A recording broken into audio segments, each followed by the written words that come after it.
Hidden high in the mist-covered mountains of Vietnam's central highlands, American paratroopers walked into an ambush so sudden and so violent that within seconds the dense jungle became a maze of gunfire, exploding grenades, and desperate cries for help. The soldiers of the 173rd Airborne Brigade couldn't see the enemy. They could only hear them. Every tree, every rock, every patch of thick bamboo seemed to conceal another North Vietnamese soldier waiting to strike.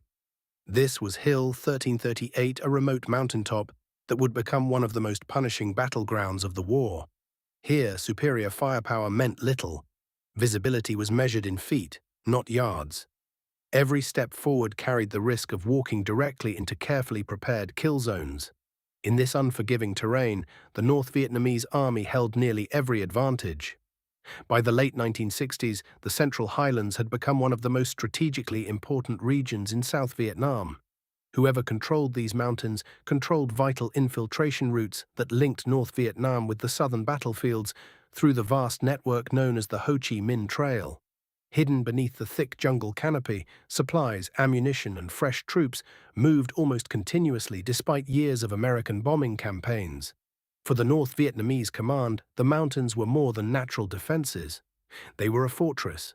Dense forests concealed entire battalions, elaborate bunker systems disappeared beneath layers of vegetation, and narrow ridgelines forced any attacking force into predictable avenues of approach. Every hilltop could become a deadly trap. For American commanders, allowing the enemy to dominate these heights was not an option. Intelligence reports indicated increasing North Vietnamese activity near Hill 1338, suggesting that regular NVA units were reinforcing their positions in preparation for future offensives. The mission assigned to elements of the 173rd Airborne Brigade appeared straightforward on paper. Locate enemy forces, disrupt their operations, and deny them control of the high ground. The 173rd Airborne was no ordinary unit. Known as the Sky Soldiers, its paratroopers had earned a reputation for aggressive operations in some of the most difficult terrain in Vietnam. Many had already survived multiple jungle patrols, helicopter assaults, and fierce firefights. They understood that the enemy preferred patience over speed and deception over direct confrontation. Even so, experience could never eliminate the uncertainty of jungle warfare. Unlike conventional battlefields, where commanders could observe troop movements across open ground, Vietnam's mountains swallowed entire companies beneath towering trees. Radio signals weakened, maps became unreliable, landmarks disappeared beneath endless vegetation. A patrol could be only 50 meters away and remain completely invisible. As helicopters lifted away after inserting the airborne troops near the mountain, the sounds of their engines quickly faded into the distance. What remained was an unsettling silence, broken only by insects, dripping water, and the distant calls of jungle birds. Every soldier instinctively knew that silence could be more dangerous than gunfire. The climb toward Hill 1338 was exhausting. Heavy rucksacks dug into shoulders already soaked with sweat. Weapons constantly snagged on vines and thick undergrowth. Visibility was so poor that soldiers often saw only the man directly in front of them. Every movement demanded concentration. Every halt became an opportunity to listen for the slightest unnatural sound. Unknown to the Americans, North Vietnamese soldiers had likely been watching their advance for hours. NVA reconnaissance teams were experts at remaining unseen. Camouflaged beneath carefully constructed fighting positions, they observed patrol formations, counted troop numbers, and allowed American units to move deeper into terrain of their choosing.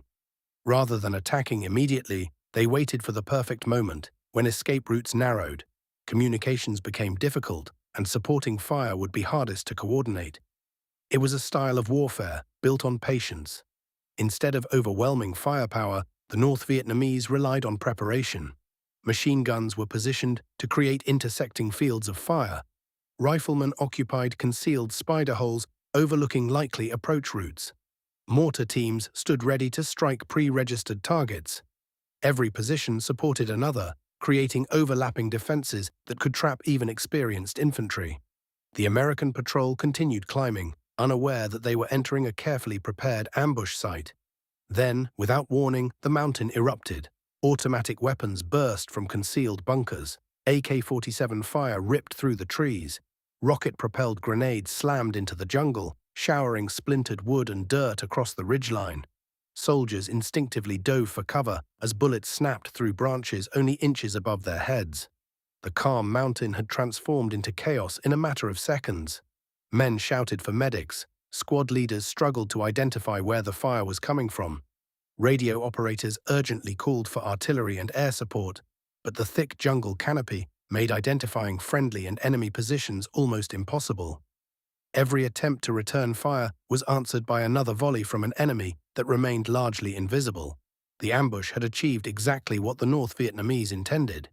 Instead of fighting a conventional battle, they had forced the 173rd Airborne into a close-range struggle where terrain erased many of America's technological advantages. Now the paratroopers faced the brutal challenge every infantryman feared most, finding an enemy who could see them, while they could barely see him. Pinned beneath a storm of automatic fire, the paratroopers of the 173rd Airborne had only seconds to react. Training took over. Men crawled behind fallen logs, hugged shallow depressions in the ground, and searched desperately for muzzle flashes hidden among the trees. But the enemy had prepared their positions with extraordinary discipline. Every bunker was camouflaged with layers of leaves and branches, making it nearly invisible until it fired. The first moments of any ambush are often the deadliest, and Hill 1338 was no exception. Several American soldiers were hit before they even had a clear understanding of where the attack was coming from. Corpsmen moved through the gunfire to reach the wounded, knowing that stopping for even a moment made them targets themselves. Around them, squad leaders shouted orders over the deafening roar of rifles, machine guns, and exploding grenades. The North Vietnamese Army had carefully chosen the ground. Their machine guns overlooked narrow approaches where the Americans had little room to maneuver. Every attempt to move laterally exposed another soldier to crossfire. The jungle itself became an obstacle. Thick vines slowed movement, fallen trees blocked escape routes, and the steep slopes exhausted anyone trying to rush forward. Rather than firing continuously, many NVA positions fired in short, disciplined bursts. As one bunker paused to reload, another opened fire from a different direction. The effect was psychological as much as tactical. American soldiers often believed they were facing far more enemy troops than were actually present because the firing seemed to come from every side at once. Within minutes, radio operators were transmitting urgent requests for artillery support. Coordinates were relayed through broken transmissions as commanders struggled to determine exactly where friendly positions ended and enemy positions began. Calling artillery too close risked striking their own men. Calling it too far away would leave the defenders untouched. Soon the first artillery rounds began crashing into the surrounding hillsides. Massive explosions shook the mountain, sending shattered branches and clouds of earth into the air. The bombardment forced some North Vietnamese soldiers deeper into their bunkers, but it could not completely silence the carefully built defensive network hidden beneath the jungle canopy. Helicopter gunships were also called forward. Flying above the treetops, their crews searched for signs of enemy activity, but the dense forest concealed almost everything.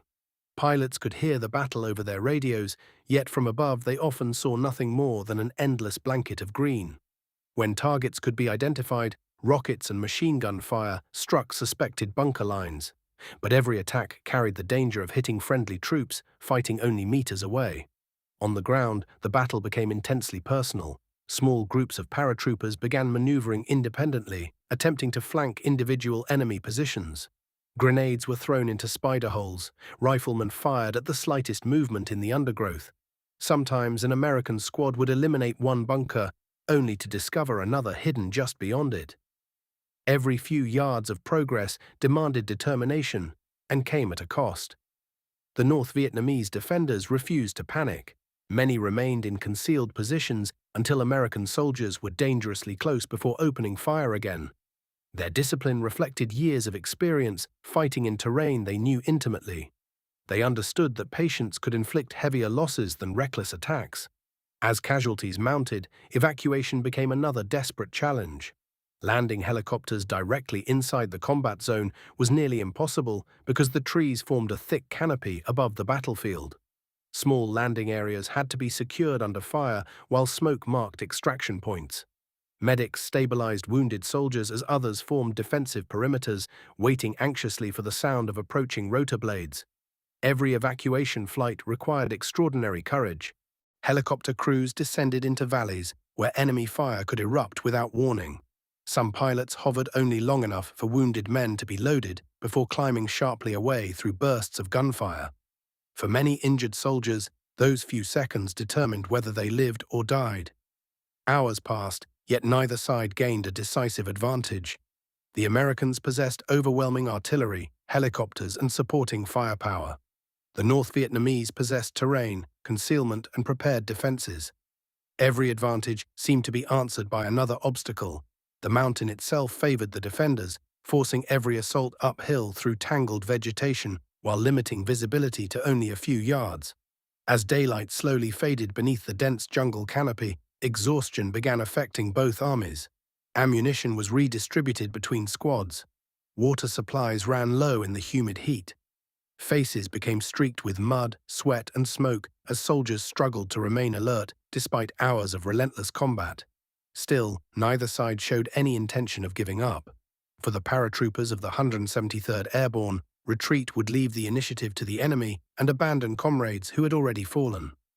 For the North Vietnamese Army, holding Hill 1338 meant preserving another vital position, protecting the mountain approaches and the larger network supporting operations throughout the central Highlands. The battle had evolved from a sudden ambush into a brutal contest of endurance.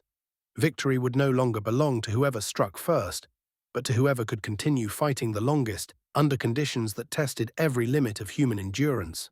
As the firefight dragged on, American commanders understood that simply holding their ground would eventually hand the initiative to the North Vietnamese. The only way to break the deadlock was to attack the bunkers that dominated the ridgeline. Small assault teams were organized, each assigned a section of the enemy defensive line.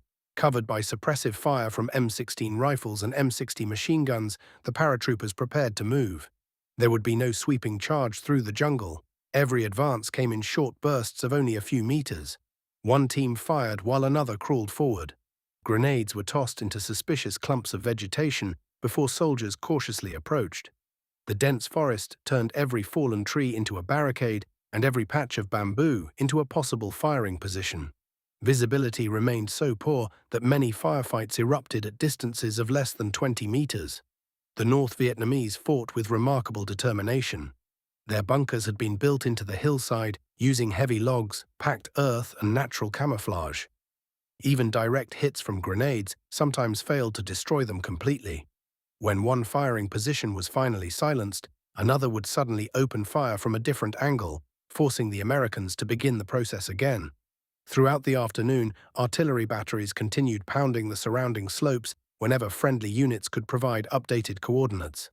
The thunder of high explosives echoed across the mountains, while helicopter gunships searched relentlessly for opportunities to strike exposed enemy positions. Yet the thick jungle still shielded much of the NVA defensive network, reducing the effectiveness of America's overwhelming firepower. The battle gradually became one of endurance. Every soldier carried less water than he wished. Ammunition had to be carefully redistributed among squads as magazines emptied faster than resupply could arrive. Medics worked tirelessly, treating wounds under constant threat of enemy fire. Stretchers were often impossible to use on the steep slopes, forcing wounded men to be carried by hand through thick vegetation toward evacuation points. Despite the pressure, discipline within the airborne companies held. Junior leaders took command whenever officers or senior non-commissioned officers became casualties. Small Unit Initiative 1 of the 173rd Airborne's greatest strengths allowed isolated squads to continue fighting even when radio communication was interrupted by terrain or combat damage. As darkness approached, the intensity of the firefight slowly began to diminish. The North Vietnamese had accomplished one of their primary objectives, inflicting casualties while delaying an American advance. Rather than remaining in fixed positions to risk encirclement, many NVA elements began slipping away through concealed withdrawal routes they had prepared long before the battle began. They understood the jungle better than anyone else. Within minutes, entire groups could disappear into vegetation that looked impenetrable to outsiders. When American patrols cautiously advanced into the enemy positions, they discovered an elaborate defensive system. camouflaged bunkers, interconnected fighting holes, concealed firing lanes, and carefully selected observation points demonstrated just how thoroughly the ambush had been planned. It became clear that the paratroopers had not stumbled into a random encounter. They had walked directly into a well-prepared battlefield chosen by an experienced enemy. The fighting around Hill 1338 reinforced painful lessons that had been repeated throughout the Vietnam War. Superior technology alone could not overcome terrain, concealment, and a determined opponent who understood exactly where and when to fight. Air power, artillery, and helicopters remained enormously valuable, but they could not always eliminate an enemy hidden beneath layers of jungle canopy and fortified earth. For the soldiers who survived, Hill 1338 became another reminder that Vietnam was rarely a war of clear victories or permanent gains. A hill could be seized after enormous sacrifice, only to be abandoned days later because larger operational priorities shifted elsewhere. Tactical success often came at a heavy human cost, while the enemy retained the ability to regroup and fight again. The men of the 173rd Airborne left the mountain carrying memories that would remain with them for the rest of their lives. Memories of friends lost, acts of extraordinary courage, and a battlefield where every step demanded determination. Their performance under relentless pressure reflected the professionalism and resilience for which the brigade became known throughout the conflict. Hill 1338 also highlighted the effectiveness of North Vietnamese tactics. By combining disciplined camouflage, prepared defensive positions, intimate knowledge of the terrain, and carefully timed ambushes, relatively small units could challenge one of the most technologically advanced armies in the world. The battle demonstrated that in Vietnam, the jungle itself often became the most powerful weapon on the battlefield. Today, Hill 1338 is remembered not because it changed the overall course of the war, but because it captures the brutal reality faced by thousands of soldiers who fought in Vietnam's mountains. It was a battle defined by limited visibility, split-second decisions, and extraordinary courage under impossible conditions. There were no sweeping tank offensives or massive front lines, only small groups of men fighting for survival in terrain that favored neither comfort nor mercy. In the end, Hill 1338 stands as a lasting symbol of the Vietnam War itself, a conflict where tactical victories were often overshadowed by strategic uncertainty, where courage was displayed by soldiers on both sides, and where the dense jungles of Southeast Asia transformed every ridge, every valley, and every hill into a battlefield capable of changing lives forever.